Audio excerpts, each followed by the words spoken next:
Good day, class. Today, let us begin our lesson on leadership approaches.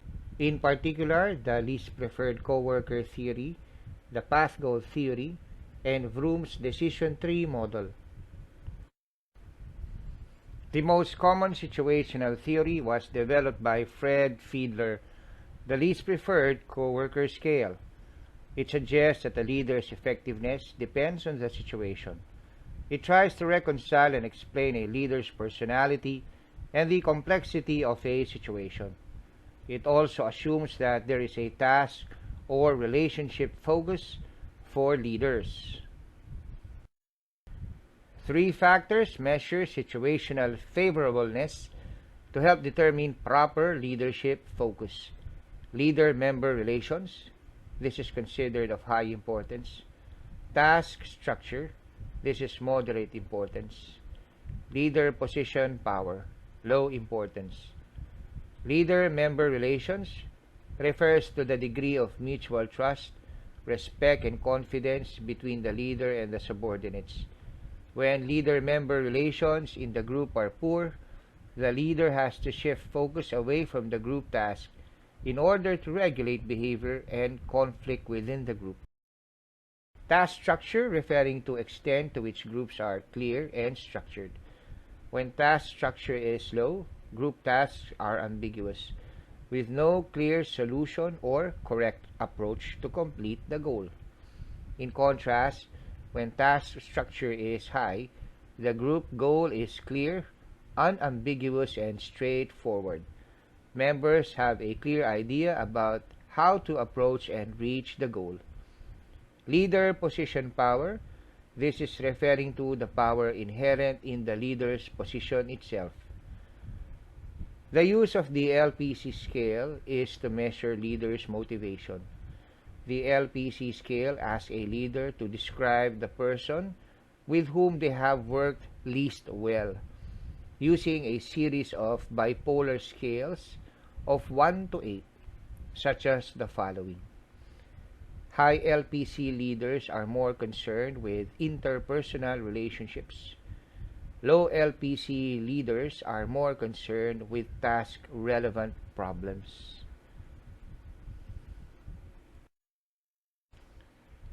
The path goal theory of leadership suggests effective leaders clarify the paths that will lead to desired rewards or goals. It focuses on the situation and leader behaviors and suggests that leaders can readily adapt to different situations. It assumes that leaders affect subordinates' performance by clarifying the behavior's paths that will lead to desired rewards. The theory defines the four types of leader path goal behaviors: directive, supportive, participative, and achievement-oriented. The path goal theory states the characteristics of subordinates and environmental factors will influence the leader to choose a leadership style. This in turn will be used to motivate employees. Path goal theory identifies four styles of leadership: directive, in which leaders tell subordinates what is expected and how it is to be done; supportive, in which leaders show concern for the status and well-being of subordinates; participative, where subordinate suggestions are solicited and acted upon in decision-making; and achievement-oriented. This type of leadership style is when the leader focuses on encouraging excellence by setting challenging goals. Employees are encouraged to pursue their highest level of performance, and the leader trusts their ability to handle this. The leader encourages employees to display excellent work achievements and be continually improving.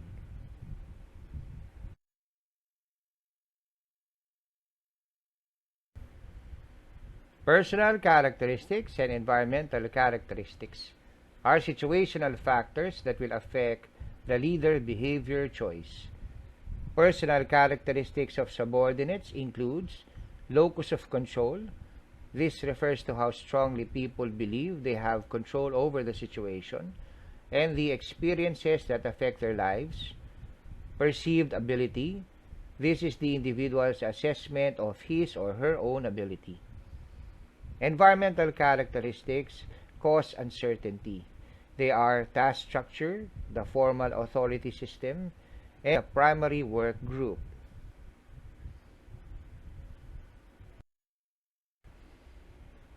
The Decision Tree Approach to Leadership by Vroom, Yeton, and Jago. This theory attempts to prescribe how much subordinates' participation should be allowed in making decisions. The following are the basic premises of Vroom's decision tree approach. Situational characteristics determine the degree to which subordinates should be encouraged to participate in decision making. Managers can choose between two decision trees. Managers can adopt the endpoint decision styles. Vroom's time-driven decision tree. This matrix is recommended for situations in which time is of the highest importance in making a decision. So, given a particular decision-making problem, like whether to introduce a new product or not, the leader will decide whether decision significance is relevant. For example, if the decision significance is high, the leader proceeds to the next column, importance of commitment. The leader will also decide if its relevance is high or low. If, for example, the importance of commitment is high, he proceeds to the next level, leadership expertise, and again deciding if it is high or low. If low, the leader proceeds to the next column, likelihood of commitment. The leader just chooses if relevance is high or low for all next columns. Assuming it is all high at the end, Vroom's decision table will tell what management style to take. In this case, the leader should facilitate.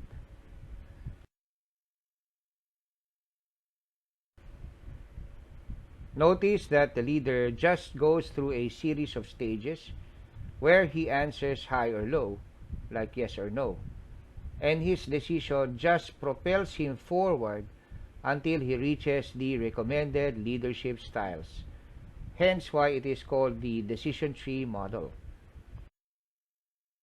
This matrix is to be used when the leader is more interested in developing employees than in making the decision as quickly as possible. Note in this case, leadership expertise is not relevant.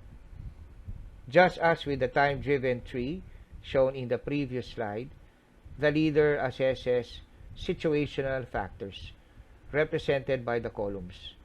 These factors in turn funnel the leader to a recommended process for making the decision.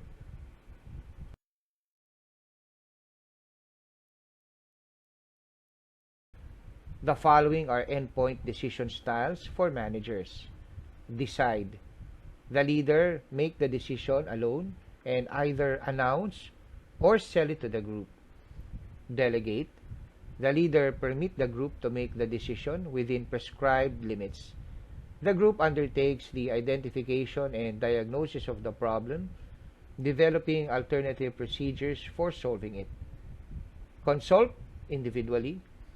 The leader present the problem to group members individually, get their suggestions, and then make the decision. Consult group.